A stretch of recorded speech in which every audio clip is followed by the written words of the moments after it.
সবাই কথা বলে তো অনেক সময় কাজ করে না। জি, আসসালামু আলাইকুম।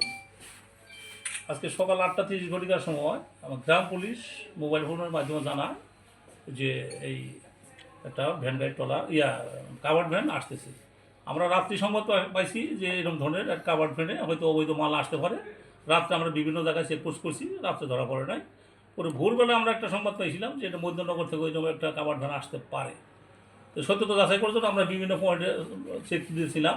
পরে 8:30 সময় আমাদের গ্রাম পুলিশ জানাইলো যে স্যার আপনাদের কোন এলাকাতে, আমরা বলছি আশেপাশে এলাকায় আছে। তারা বলছে যে আমাদের এদিকে কাভার্ড ভ্যান আসতে দ্রুত আসে।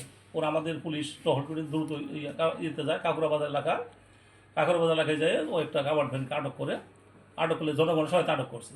তো জনগণের উপস্থিতিতে পরে তারা একটা কাভার্ড ভ্যান খুলে একটা কাপড়ের গার্ড খুলছে। কাপড় গার্ড খুলে দেখছে যে একটা বস্তা খুলছে। বস্তা খোলার পর দেখো আমাদের ইন্ডিয়ান কিছু শাড়ি টাড়ি আছে। তো অনেক জনতা ছিল, এখানে হয়তো একটা বিশৃঙ্খলা হতে পারে। তো ড্রাইভার এবং হেল্পারকে এই কাভার্ড ভ্যান সহ আমরা থানায় নিয়ে আসছি আটক করে।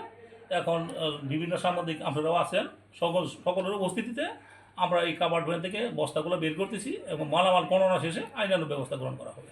ট্রাকটা কোথেকে আসতেছিল? ট্রাকটা মধ্যনগর থেকে আসছিল। তারা বলছে যে এটা ট্রলারের আসে, ট্রলারের মালামাল গ্রহণ নিয়ে আসছে ইন্ডিয়ান থেকে নিয়ে এসে মধ্যনগর এলাকায় যে কোনো একটা স্থানে তারা এটা কাভার্ড ভ্যানে লোড দিছে। লোড দিয়ে তারা রওনা দিছে 7:30টার দিক দিয়ে।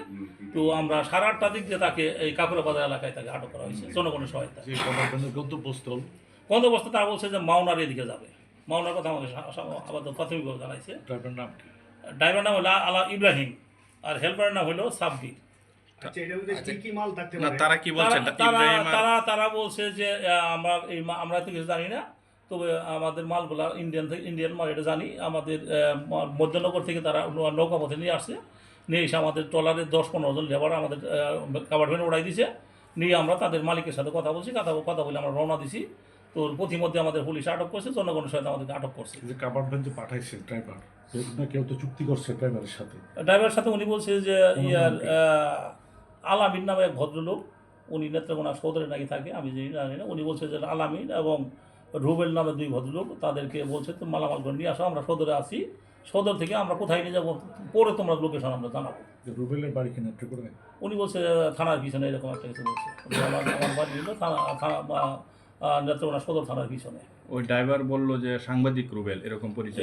সে বলছে যে সাংবাদিকতা বলছে রুবেল, আর আলামিন বলছে যে উনি থানার পিছনে, থানা মোড়ের পিছনে তাদের বাসা, সদর থানা এলাকায়। তারা বলছে যে প্রথমে জানাইছে যে এখানে। তো আমি বললাম যে মালামাল কোথায় যাবে? উনি বলছে যে আমাদের বলছে তোমরা নেত্রকোনা নিয়ে আসো, বাদ ভাই কোথায় যাবো তা আমি তোমাদেরকে লোকেশন দিব। উনি ওই হিসেবে নিয়ে আসছে। পরে আমি তাদেরকে গ্রেপ্তার করে থানায় গণনা চলতেছে। গণনা শেষে জব্দ তালিকা মোতাবেক তাদেরকে আইনগত ব্যবস্থা গ্রহণ করা হবে। Thank you. আইনগত ব্যবস্থা প্রক্রিয়া।